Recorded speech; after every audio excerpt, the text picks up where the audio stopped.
What y'all looking at?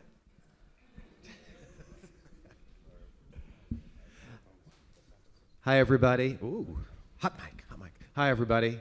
My name is Scott Ages, and I'm with the New Orleans Jazz and Heritage Foundation, which, as you know, is the nonprofit that owns the New Orleans Jazz and Heritage Festival, presented by Shell. And our job is to use the proceeds from Jazz Fest for programs that we do all year long in the areas of education, economic development, and cultural enrichment. One of those programs is the entertainment industry conference called Sync Up. And I would like to now welcome all of you to the 8th annual edition of the Sync Up Conference. This is day 2. We had a great day yesterday, and we're looking forward to another great day of stimulating and enlightening panel discussions. So thank you all for being here. Give yourselves a round of applause for getting up early in the morning and coming to edify your brains. So our first topic this morning is touring, and specifically working with booking agents. How many performing artists do we have in the room today? Oh yes, healthy smattering. Artists often are in want of more work, and the folks whose job it is to procure that employment are the booking agents, and they're an integral part of the process of keeping bands on the road. And so we've got a great panel of booking agents this morning, and I'd like you to welcome Micah Davidson from Blue Mountain Touring. Good morning. Good morning. How's everybody? Alex Kamenshine from Intrepid Artists. Hello. Both of these gentlemen based in Charlotte, North Carolina. Hello. And Todd Walker from the Windish Agency. Hello. Based in, the agency has offices all over, but you're headquartered in Boston. Yep. Wait, hello, Frank, how we doing on Alex? Yeah. Testing. Alex, testing. let's hear it one more time. Hello. No, nothing? I can share. Okay. Pass the mic. Pass the Todd and I mic. will both do it. We'll do it in stereo. You're gonna have to freestyle. All right, we'll just. All right. Before we get started, I just wanted to ask you guys to each, if you wouldn't mind, just briefly, just kind of talk a little bit about your start in the business, where you came from, how you got interested in music, how you ended up as a booking agent. Todd, since you're on the end, you want to start? It's a long, sort of weird story. But I started in the business when I was 21 and just had a lot of friends that were in bands. And I grew up in Boston and used to go to a lot of shows and concerts. And a lot of my friends were in bands, and they said, "Hey, would you want to book a tour for me?" And I said, "Yeah, sure." You know, Piece of cake, right? I'm into it. Of course. What do I do? And so I just started picking up the phone and leafing through Polestar and starting to put little regional tours around New England together. And some of my first bands were like this band called Lettuce was one of my first bands. And Weren't they just in town last night? Yeah, they were. Yep. And then Soul Live came through that, and John Brown's Body was another one. And so I just started, I was friends with all these bands, and I just started, sort of figuring it out, to the point, too, where people were like, "Well, do you need backline on this date?" And I was like, "Hey, they're asking about backline. I don't even know what that means, Are you a musician yourself? No, sadly. In my heart, I am. And in the shower, I sound amazing. You play the radio. I do, yeah. And just very rhythmic inside, but on the outside, not so much. And then I had a mutual friend who was tour managing a tour called Africa Fete, which was like Baba Maal and Taj Mahal, and he introduced me to a guy named Scott Southard, and then I got a job at this place called IMN that was primarily in the performing International arts. Music Network. International Music Network, and so I was booking, John McLaughlin and Buena Vista Social Club and Caetano Veloso and Gilberto Gil and Herbie Hancock, Wayne Shorter, and it was really an education for me because music sort of turned into the kind of the catalyst to really learn about culture and what it really means on a global level, and sort of how I could become part of raising awareness through music. But your start in the industry really was booking. I mean, that's really what you did at the beginning, and it's carried you all the way through. Absolutely, Interesting. Yeah. And then recently, 3 years ago, I kind of had a midlife crisis. Not really any midlife crisis. You're too young for a midlife crisis. Talk to me when you get to my age. I know. I'm getting there. I'll have a lot of midlife crises. But then I got a job with this company called the Windish Agency, which is primarily a contemporary agency that represents a lot of DJs and artists like Lord and Alt J, and I started a performing arts department within this major agency, and so I'm sort of like the art culture guy in a land of, skinny jeans and ironic beards and plaid shirts and the hipsters. All right, So cool. I'm like the non-hipster hipster. Alex, how about you? How'd you get launched into this crazy world? All right. Well, I grew up in Atlanta and went out to the University of Colorado in Boulder for college, and always been a music junkie. Always enjoyed going to shows, and started had a friend of mine in college that was actually also from Atlanta, and he was always into music. He was actually in the acapella University of Colorado acapella group, and just through knowing people in the scene, he started working at a company called Crescendo Artists out of Boulder, Colorado, and I was, I guess, a year or two behind him in school, and he was either an assistant agent or had just became an agent, and they were looking for some interns, and I basically came on board as a free intern.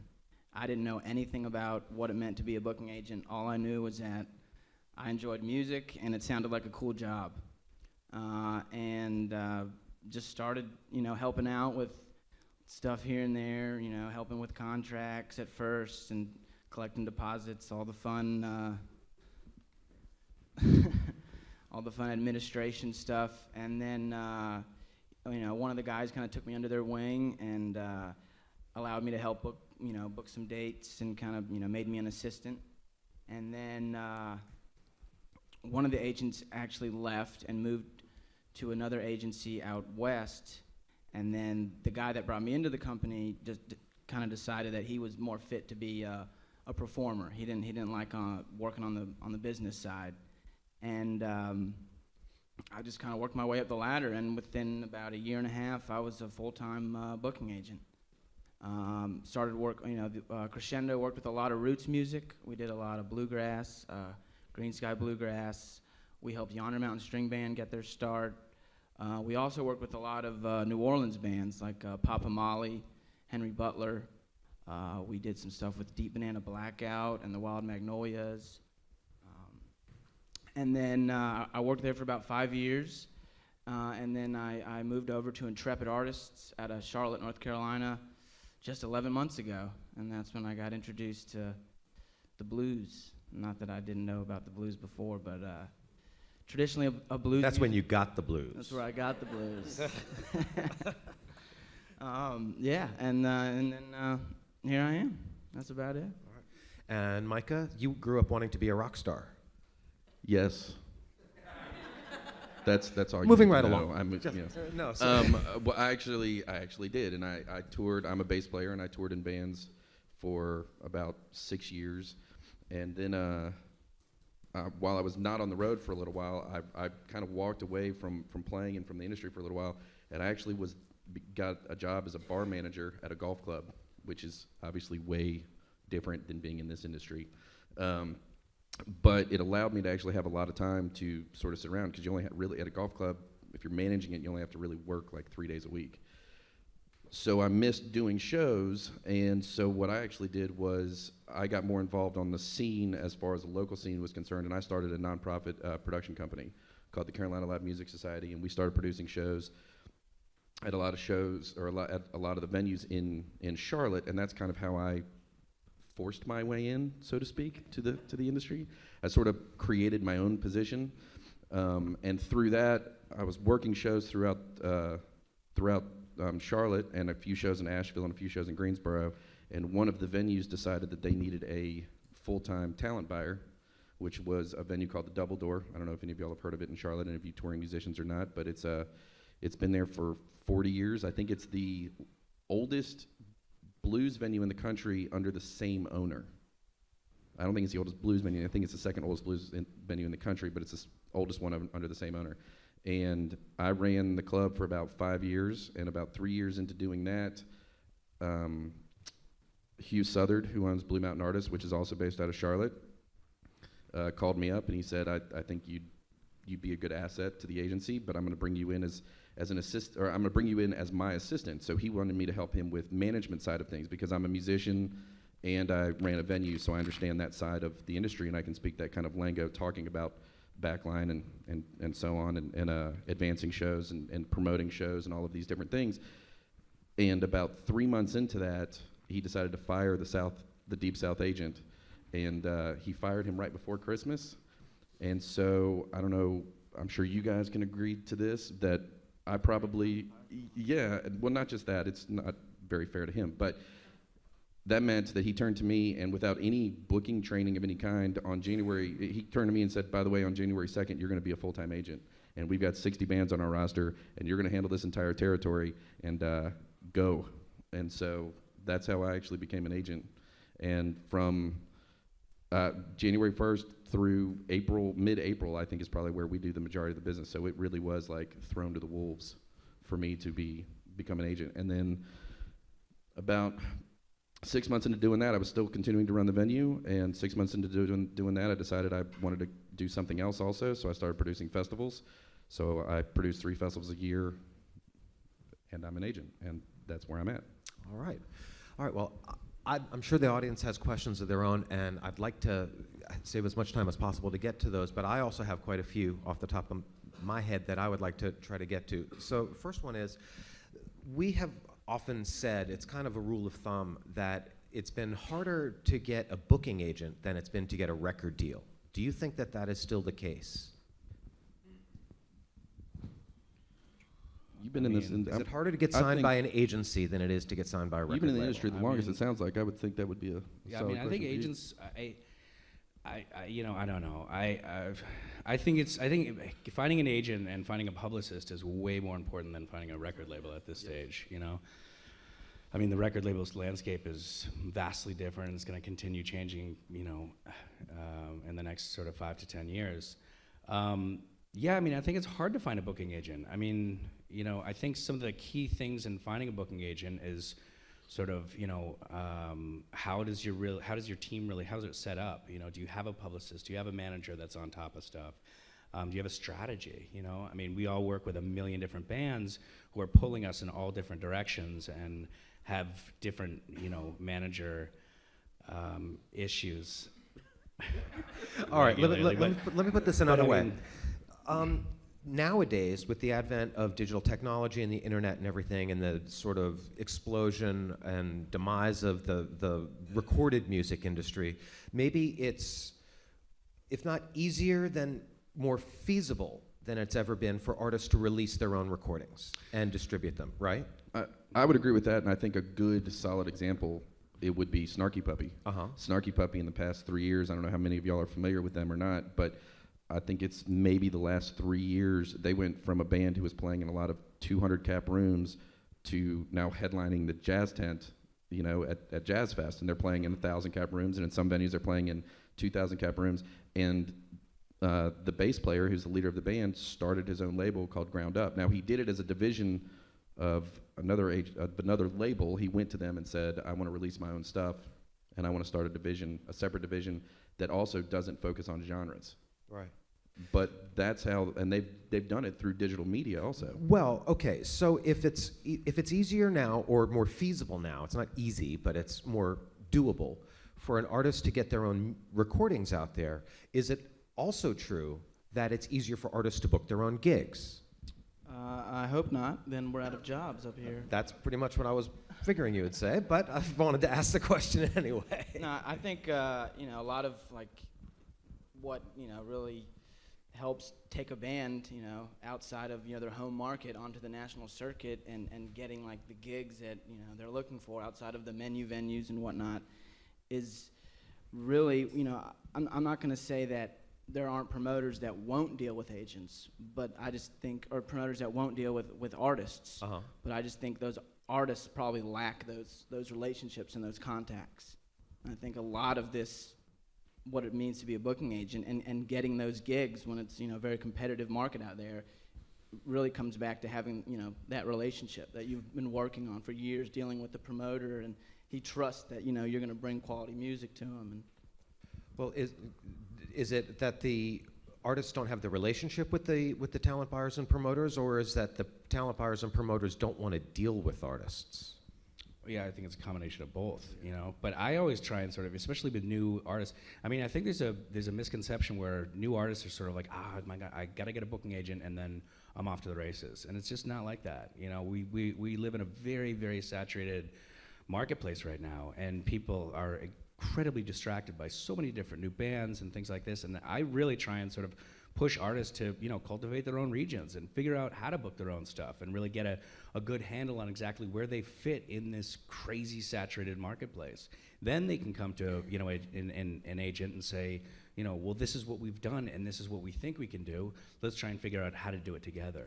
I mean, I lean on a lot of other elements around the artists, whether it's social media, PR, sometimes a record label, whether it be a tiny little record label, to really try and sort of turn each individual gig into an event and really have an impact. Because just gigging nowadays is just a waste of time, and you won't find many agents that are gonna sit and just knock out $100 deals for the next year or two. I mean, it's very hard.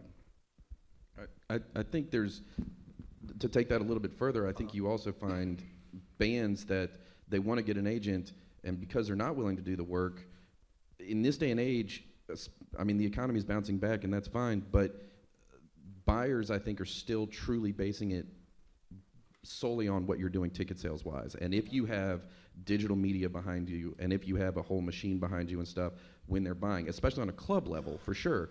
And I think there's a lot of bands that there are two things to it. I think there's a lot of bands that don't think that those things are important, and then they try and go out in there and they tour, and they don't produce the numbers that they need, and so buyers don't want to either A, have them back, or B, they don't want to pay them the same as what they paid them maybe originally. And so now there's not enough money to go out there, and bands think that they're just going to naturally get out there and start making money and things like that, but they have to build a fan base, and if they don't have all those other things in place, sometimes it makes it harder to do. At the beginning, you said some bands aren't willing to do the work. Right. So explain more what you mean about the work. Does doing the work mean playing shows for no money? No. The work, to me, means, just like Todd was saying, have a strategy. You have to have a marketing plan and not just rely on the venue to be the only ones marketing the show. You have to figure out, I mean, in this day and age, you got to do Twitter and Facebook and maybe Foursquare, and I don't really know. I mean, it always seems like there's new digital. The promotional work to make sure that your shows are successful and taking that responsibility on yourself and not leave it to the promoter. But it's not just that. It's also when you get to that town, the fans that you do get into that show, you don't just engage them on a music level and on a personal level. You have to get them to also make sure you're talking about your CDs, make sure you're talking about your mailing list, get these people signed up to your mailing list, actually use your mailing list that you've built. Like, there has to be marketing that goes out, there has to be management that goes out, there has to be communication with the venues. How is this show going? It's not going well, let's put more marketing behind these shows. And I think a lot of baby bands think that just because you get an agent, all of these things are just going to fall into place. But there has to be, each guy in the band, if you've got a band of 5 guys and 2 guys are doing all the work and the other guys are showing up and playing the shows, you're missing out. So I think we can all agree that the booking agent's job is very, very difficult, especially if you're working with an artist that isn't very well known outside their home market. And people look to you to be the one to sell the talent buyer. And because of your relationships, you can call up somebody at a club in a town where they've never been, or a festival where they've never performed, and say, hey, yeah, I know you've got one of my bigger acts on your, they're playing there next month, or you're on the festival, and why don't you also try one of these other acts that are on my roster, and I think they're going to do a great job for you. And then the act is trusting that you're going to be able to leverage your relationship into an opportunity that they wouldn't have been able to convert on their own, right? But so when you do that, I think we all know that it takes just as much work to crank out an offer for a $500 gig on a Wednesday as it is to generate an offer for a $5,000 gig at a festival on a Saturday somewhere. So can you just talk and explain to us a little bit more about what makes that so hard? Why is it so hard to get that $500 Wednesday gig, just as hard as the $5,000 festival gig? What are some of the steps in your process from initial conversation to offer to actually converting something? I mean, is it because the talent buyers are just so busy or flaky or both that they're just not paying attention to what you're saying, or are there other factors at work? I think some of it is just about building your relationship with your buyer, and I think these guys would agree to that. Like, if I call, well, I'll use you as an example. Okay. Scott, who is a buyer for the Crescent City Barbecue and Blues Festival here. You and I have known each other for a while. You have worked with Blue Mountain even before I got there for a while. And a lot of times, you and I will get on the phone and we'll talk about bands that I don't even represent. You know, I learn more about what is it that you are looking for on your event. And clubs, the same situation. When I first meet or talk to a buyer that I've never worked with, I talk to them about who are the other, I try to look at their website as well, but I talk to them about who are the other bands that they're bringing through the area, and think mindfully about the kind of bands that make sense to go in their venue. And once you develop the relationship, and I think you make sure that, and maybe I'm speaking that from a fellow buyer as well, who used to do it and still sort of does it with festivals, but I think about what they're looking for, so that way I know what I think they'll get excited about. And I think that's a big component of it also, is making sure that you build that relationship, because I think it's easier to get those $500 gigs. Well, why don't you take it a step further? Why don't you use a real example? Let's talk about one of the acts that you represent, Eureka Singleton. Okay. How long have you been hitting me up to book this guy? How long have you been trying to convert this show? Well, let's see, January, I guess, because you and longer. Okay, so see, there you go. How long have you been doing? What's gone into it? Come on, talk about it. Well, okay, so Persistence. there's persistence, and I know you're going to ask me a question a little bit, or you're going to ask us a question a little bit later, and I'm going to sort of turn it back on you again. But this guy, Eureka Singleton, who is a great, amazing talent, who's actually playing Jazz Fest next Friday over in the Blues Tent. He's based out of Mississippi. Until last May, no one he'd played Mississippi and he'd played the Chicago Blues Festival. No one had ever heard of him anywhere. Bruce Ziegler from Alligator Records had seen him, thought he was amazing, decided to sign him. He came to us, Bruce came to us and said, hey, would you guys at Blue Mountain be interested in representing this guy? And we listened to him, and I'll be honest, we do all of our booking at my agency based on territory. So we all represent everybody on the roster, but I only do all of the shows that are based in my territory. And I happen to also have more bands that live in my territory than anybody else does in the agency. So I have to be more mindful about who I'm willing to sign and when I'm willing to sign them and all of these things, because I have to make sure that I can actually, they're going to be playing more often in my particular territory because that's where they live. Eureka's being so much of an unknown, I was real leery about actually signing him. We signed him, and because I just wasn't sure if I would have the time to be able to put into it. We signed him, and I finally got to see this kid play, and my jaw, it's wonderful. We all get tossed bands all the time, and I think there's probably a small percentage where you're literally like, I cannot believe how amazing this kid is.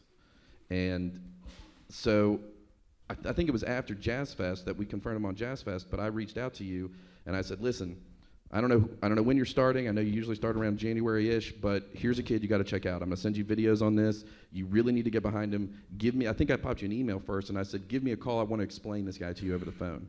And I think that's a different component that agents get to do that bands wouldn't normally get to do, is we get to be pumped up and then get you on the phone, and you get to hear how excited we are about this, and I think that makes a big difference.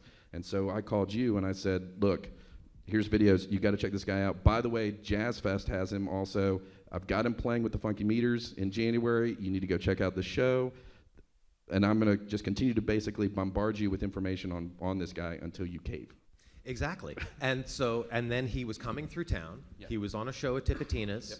and somehow I managed to get my ass out the door and actually get to the venue. And lo and behold, he was great. And I was blown away. It's like, oh, awesome. And so you know I like him. Yeah. And you know it. And so you're thinking, oh, okay, well, he's going to hire my act, right?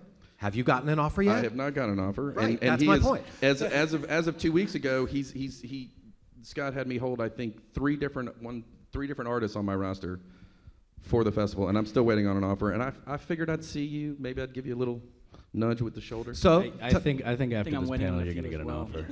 Really got one. no, but so Are those in our bags, by the way? Did you slide those the offers? no, that's No, just cash. Oh, okay, all right. So I want to go back to That'll your work. comment too about sort of like why is it so hard Yeah. to put these things together? It's really not that hard though to put these tours together. I mean, I can put a tour together for you, 50 dates in the next week, no problem. And For all me, the different rooms. as an Sure. artist? Your trio, whatever you do. Awesome. Because we have those relationships world with is all these waiting for. people that are like, sure, of course, like you're feeling it, like I'm in. We've had numerous examples of why I trust you. We have those relationships.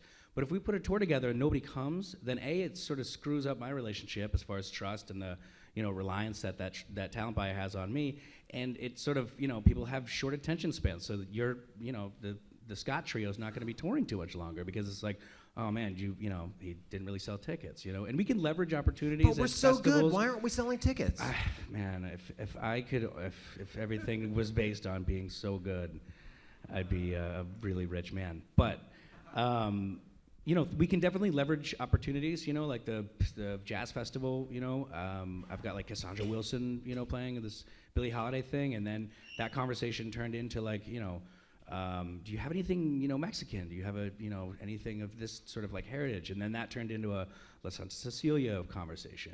So we have these relationships that we can continue leveraging, but again, we create opportunities, but it's not really our job to assure their success. What is the hardest part of your job?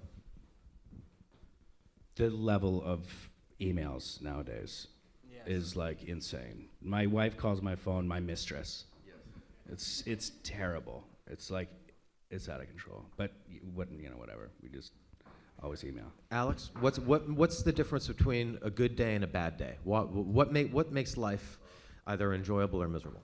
Well, it depends if I got the phone call with the $10,000 offer or the phone call saying the $10,000 offer has been canceled. A lot of times dealing with new festivals and new buyers, there's a lot of persistence that goes into it. It can be very frustrating.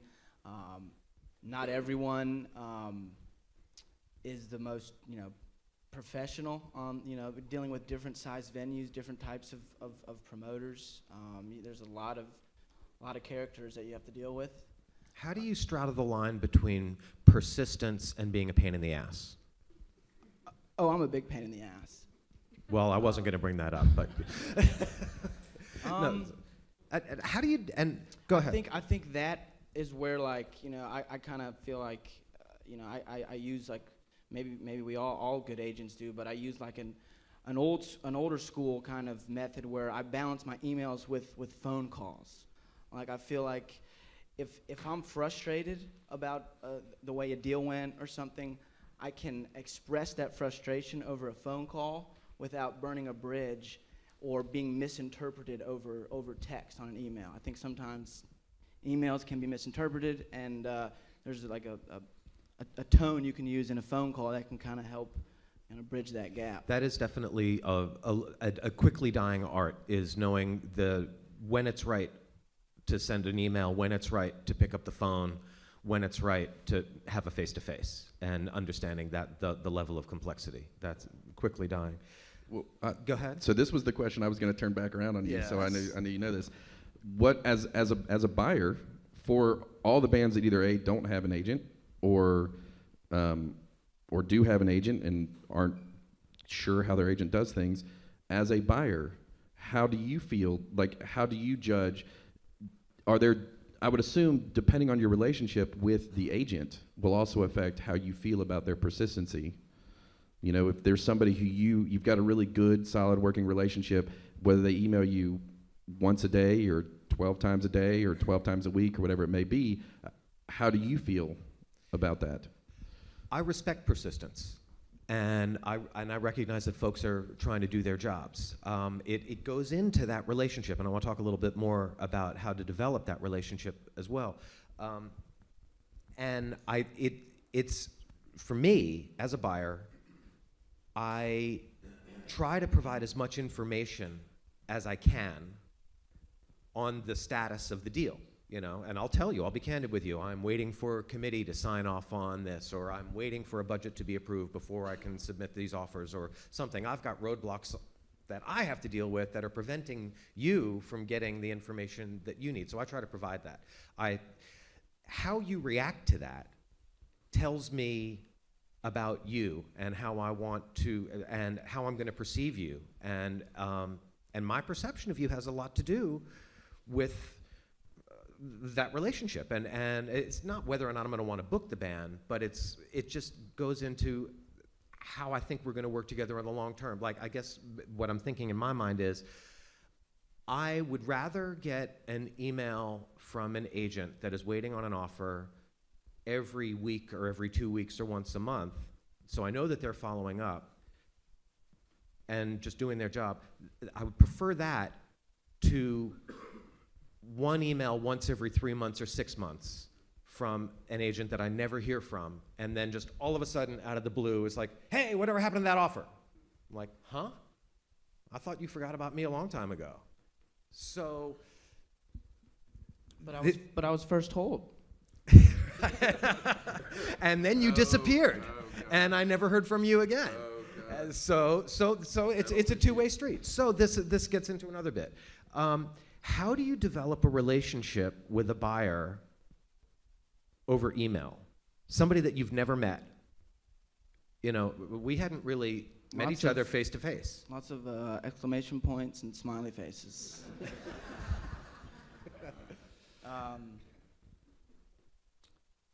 Because you're trying to strike, we're talking the difficulty of maintaining that balance between persistence and being a real pain, and striking the right tone.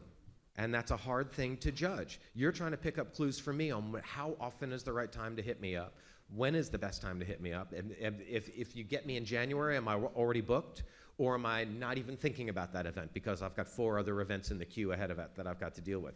How do you know how to approach people?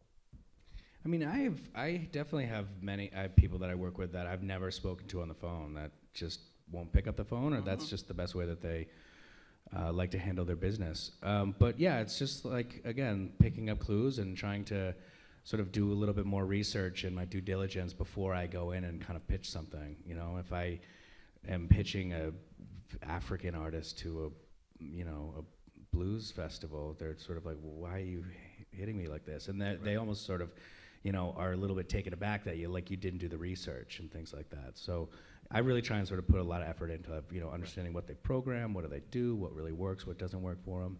Stay really focused. When was the last time you signed an artist? This morning? No. Actually, yeah, I don't know, this morning. So what were some of the factors that went into that decision on why not? What made you interested? Well, we just signed, it was actually last week. I just signed this guy named Phil Cook that used to be in this band called Megaphon.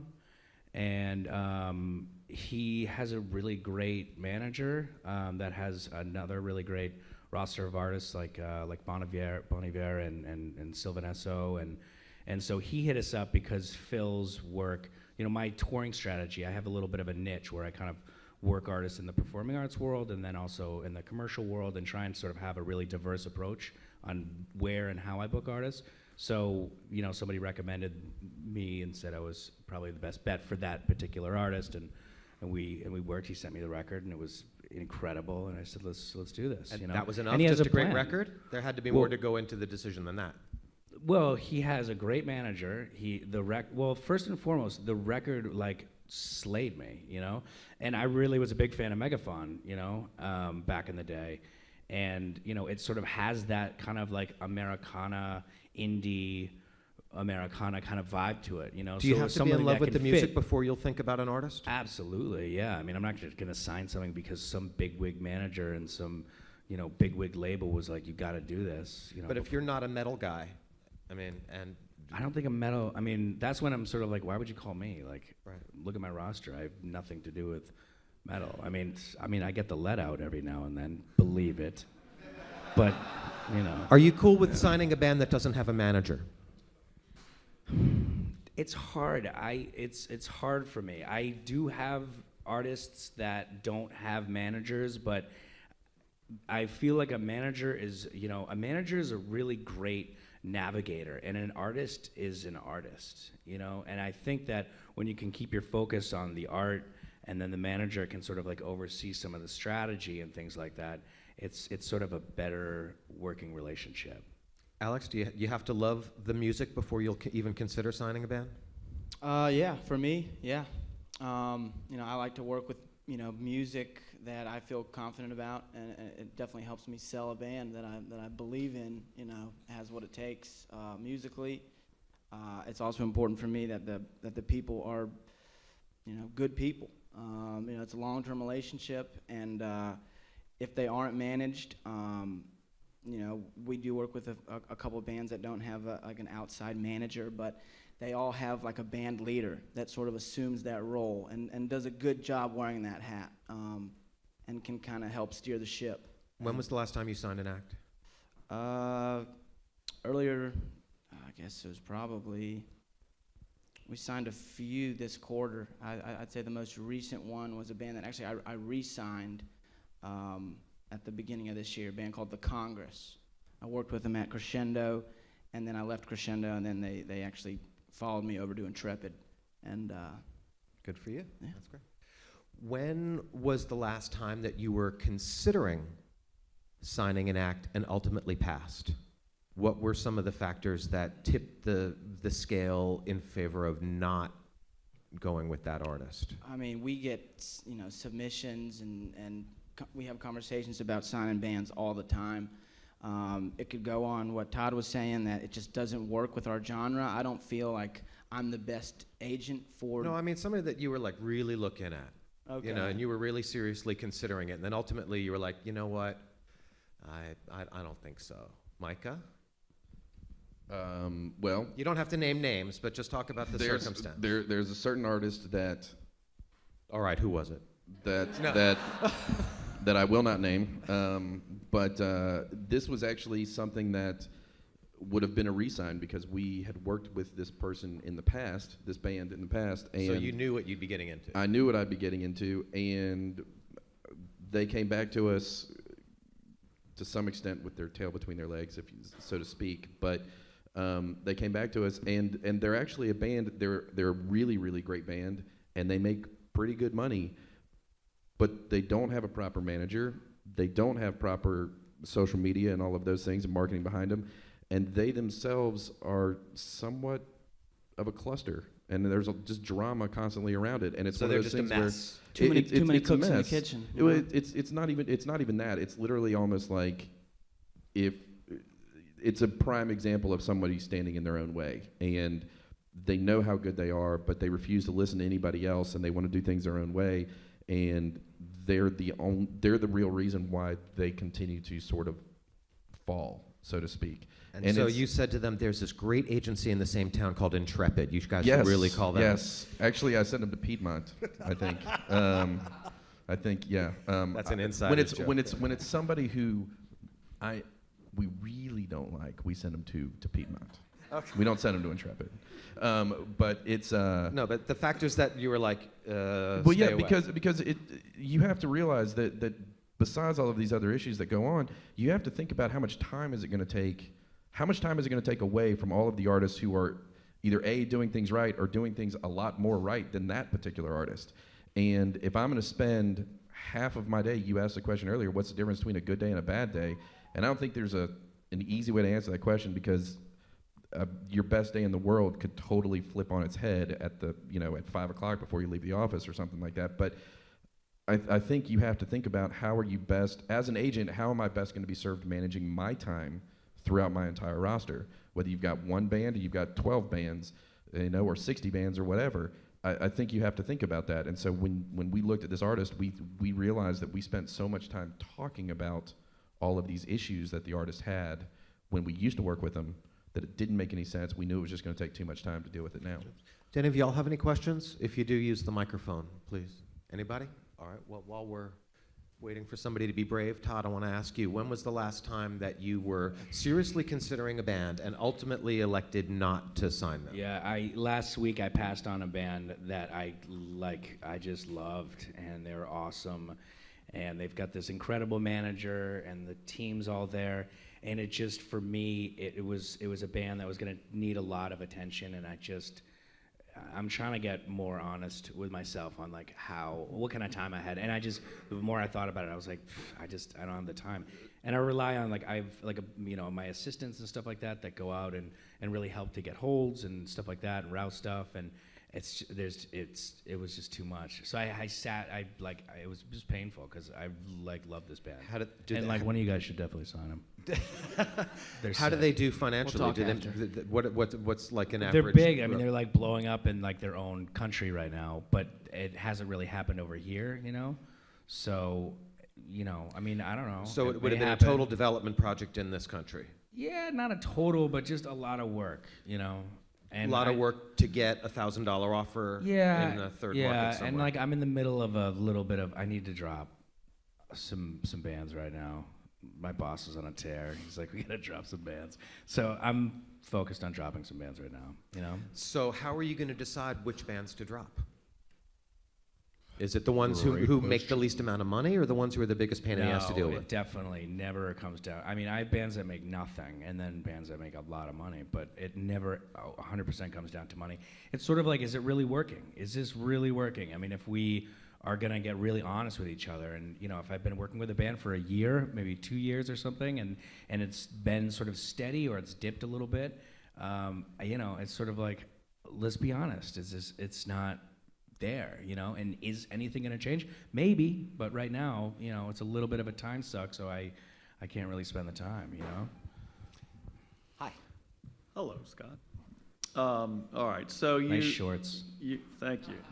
Thank you. The shoes are better. Yeah, they're kind of jazz festy. So you have a roster of artists. You sign artists along the way. You hold artists previously signed. You sign new ones. And everybody expects kind of the same level of attention, and everybody thinks that their own product or their own sound is something that they want to see put out there, not to the detriment of the other artists, but they want that same level of focus. And then you see some agencies where you'll see the same artists booked over and over and over again at festivals all around the country, whatever, and or venues, and other artists that seem to kind of just sit there on their rosters.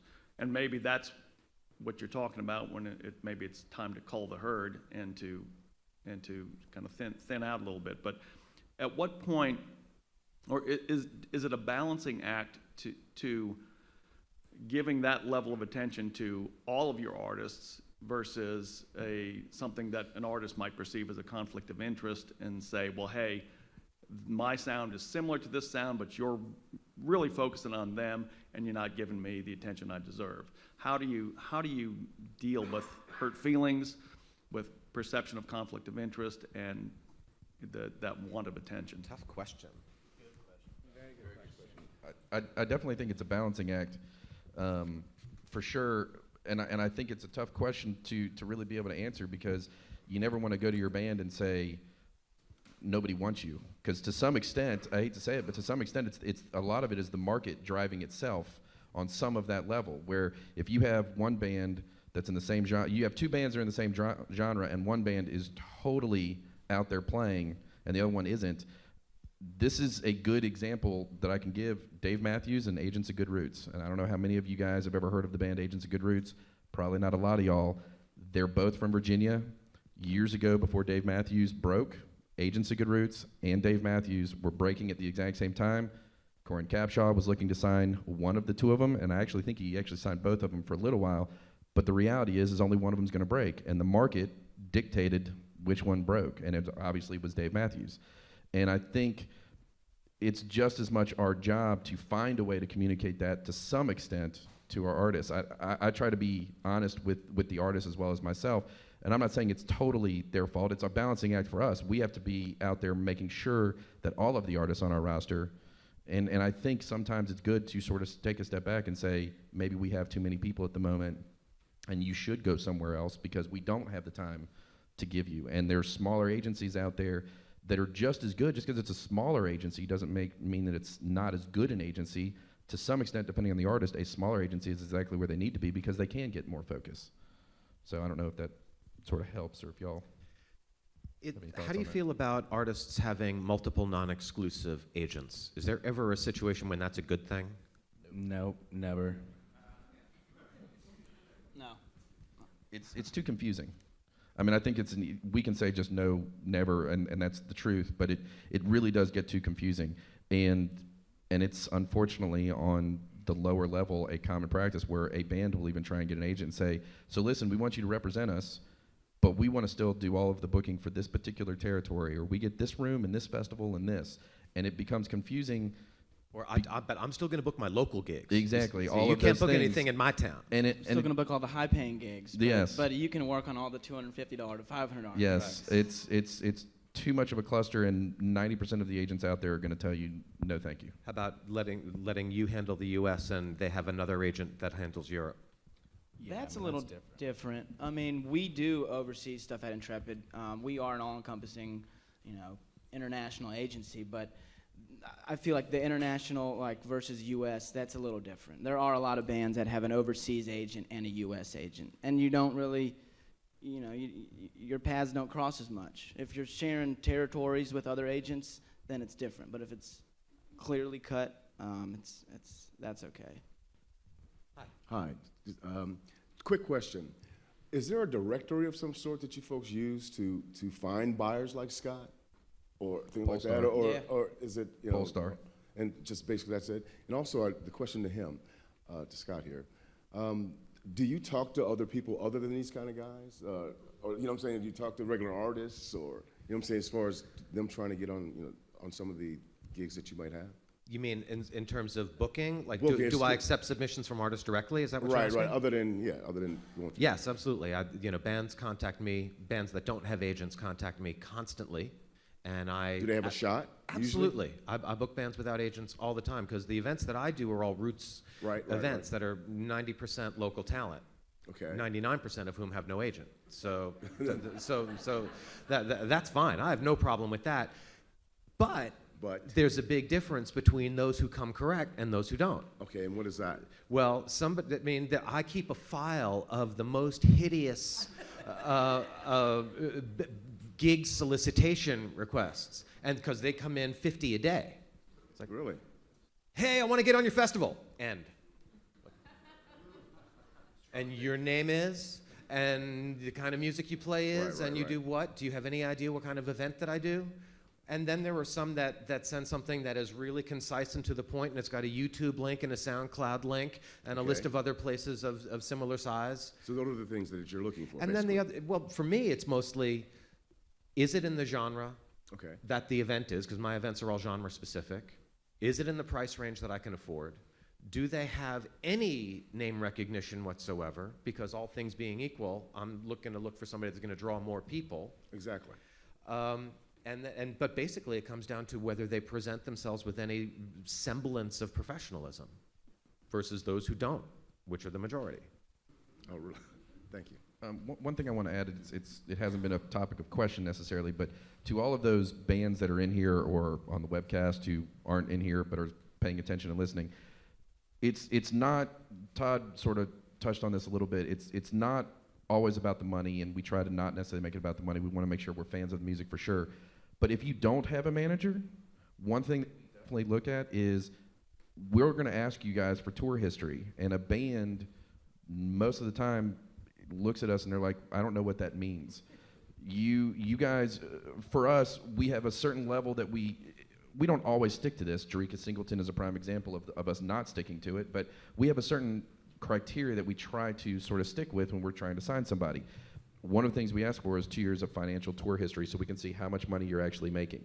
You guys need to be keeping certain documents, keep spreadsheets that keep track of what your guarantee was for that show, what the name of the event was, the market, if it's a venue, Did you guys get a guarantee with some kind of a back end deal? What is your total attendance? What is your total walk money? All of these different things you guys need to be making sure you're keeping track of, because when an agent, especially one who's looking for somebody who has a manager especially to reach out for us, if you're reaching out on your own and we ask for those things and you're like, oh, I don't have that, that's going to show us a certain level of, right out the gate, a certain level of professionality and how serious you guys take this, because as great as it is for a band to go out there and play great music, it's still a business. And if it's not run as a business, there's a lot of things that will just constantly fall to the wayside. And so I thought I would at least mention that, just in case, as you guys are trying to shop yourselves for agents and stuff like that, that is something that we do ask for, and a lot of people don't think about it. So when I was managing bands many years ago and trying to get agents for those bands, that was question number one. Let's see the tour history. So let's see the list of places you played, how much you made at each one. So is that still going to be like deciding factor number one? If there's an artist that you see at a club and you love them and you think they're great, and you give them a business card and they call you, are you going to say, okay, great, I loved your band, let's see the tour history? Yeah. It's definitely one of the first questions we ask. And if they haven't played anywhere but Uptown, have they got a shot? I mean, you know, there are definitely some bands that I've signed, you know, where really they came in at ground zero, but it's a lot of work. It's a lot of work regardless. It definitely helps you, you know, not only to be a good band, but also to have somewhat of a level of establishment before you become on certain agents' radar. I mean, and then there's, you know, the bigger agents that won't even consider looking at you until, you know, you're doing certain numbers or you're doing, you know, certain revenue and stuff. So, yeah, I mean, there's all levels of the spectrum, I feel like. But it's not the driving. I agree with Todd, and I know Alex thinks this as well. It's not the end all be all situation. I mean, a good example for me at least would be Earfunk is a band from here that when they actually approached me and I passed on them twice. And why? I didn't think they were ready. I honestly did not think that they were ready yet. Meaning I was that looking they at their hadn't toured enough numbers. places? They hadn't toured enough places. They weren't quite doing the numbers. They were still growing even inside of New Orleans. And I happened to be down here for a Mardi Gras, and because I live in Charlotte, obviously any of us can only go see a band so often. And I think I didn't have the opportunity to really see them. I saw some YouTube stuff, and I heard some music, and it was okay, but it didn't grab me quite yet. And I had the opportunity to actually come down to New Orleans and see them, and it was at 3 in the morning, and there wasn't many people at the show because it was 3 in the morning. I think it was during Mardi Gras. And I turned to their manager 3 songs in, and I said, I want this band. I want this band bad. Had their tour history or their average gross changed that much that it was suddenly financially feasible? It actually hadn't changed that much at all, and it had nothing. At that point, it had nothing to do with financial. So it it's had to do with just a feel and a vibe, and you fell in love. This is a band that I think has something special, and I want to work with them, and I signed them right there on the spot. So and it's not about the money. I stole them from Alex's agency. Good for you. Thanks. You sure about that? Yeah. Hey, You how weren't you there, doing? though. Good. You weren't there. So, question I have actually is kind of related to that. Are you pretty much, I guess this is for all of you, but are you typically so busy that you pretty much only have time to deal with bands who are out there shopping, or are you kind of going the other way and also looking for bands at all too? I'd say it's a combination of both. I have a follow-up too. So. Do you want to go ahead? Combination of both. I mean, we're all music lovers, and I do an insane amount of listening and research, and I've got certain blogs that I read regularly, and I find new bands all the time. I mean, I've definitely signed things that have sort of popped up on, you know, some blog that I was looking at, and I loved it and explored it and met the manager and, you know, and signed them down the road and stuff like that. But yeah, and then there obviously a lot of stuff is sent, you know. And then when it comes to festivals, if let's say you have kind of a new festival, is it usually promoters coming to you first looking for bands, or is it booking agents going to promoters to try to get their bands in? Hopefully it's going both ways. You know, if all the bands you represent, if you're not getting any phone calls for the bands you represent, you're the one making all the calls to the promoters. It's a lot of work. So yeah, ideally, you know, some promoters will put their wish list together, and they'll start with that, you know, and they'll start with their headliners and their bigger names, and they'll go after the bands that they want for their festival. And then if they're not available, they might have a plan B or a plan C, but at the same time, you know, that's when, you know, when we make that phone call or we submit that email, you know, they might, you know, consider us for some of these other slots, or if their, you know, a guy wasn't available, or, you know, yeah, I mean, it goes both ways, absolutely. I mean, usually for us, we decide who we want and then figure out who the agent is for that artist. And very rarely is it, all right, who have you got in this price range? Right. Very rarely. But it does happen every once in a while. I'm just curious about the size of your operation. Is it like mostly one man, or if there are other players, you know, what kind of responsibilities do they have? The size of the agency? Mm-hmm.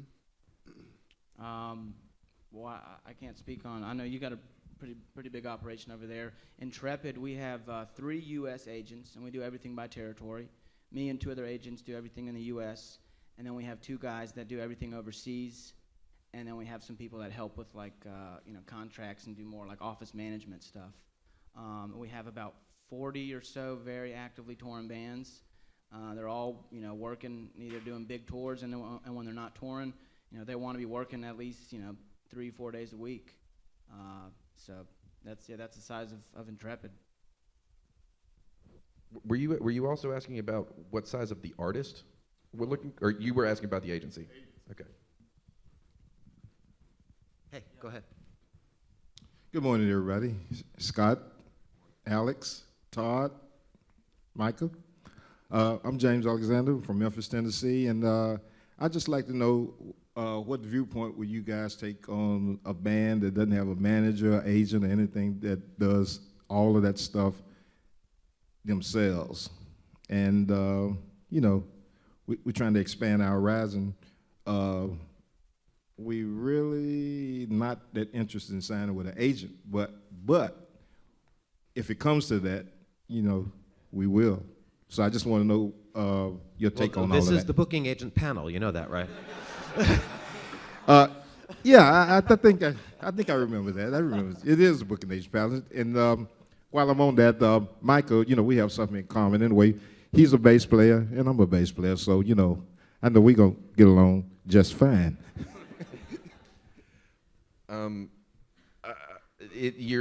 To some extent, you were sort of answering your own question from a standpoint of, if you're a band who does everything yourself and you're not interested in working with an agent.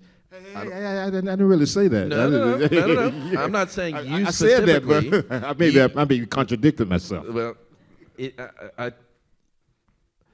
we've all sort of touched on it a little bit. I think we all work with a few bands that don't have managers and they don't have publicists and stuff. They do everything their own in-house. So it's not impossible for us to decide to work with something, with a band that doesn't have all of those different components. I think that there's a lot of bands that we do that with, that we get behind them because we believe in them, but it also, I think that there's just sort of an inherent teaching aspect that we enjoy helping them grow to that next level and helping them understand the business a little better, because we see enough promise in what they're doing already that we think with our help and advice, and we can help you guys get further along. I think I do think that if you're a band, it's going to be a very, very, very, very, very rare situation where a band can do literally everything themselves without a manager, without a publicist, without an agent, without a label, without all of these things, and get to a point where they really should be, so to speak. You know, I think they're going to always hit a wall as far as their growth. That's why I'm here. All right, well, guys, I really would love to be able to ask you a lot more questions about all of this and get into the ins and outs of why you sign bands and why you don't. But unfortunately, we're out of time for this session. We've got to move on to our next panel. So I'd like everybody to please give a big round of applause to Todd Walker from the Windus Agency, Alex Kamenschein from Intrepid Artists, and Micah Davidson from Blue Mountain Artists. Thanks so much. Thank you.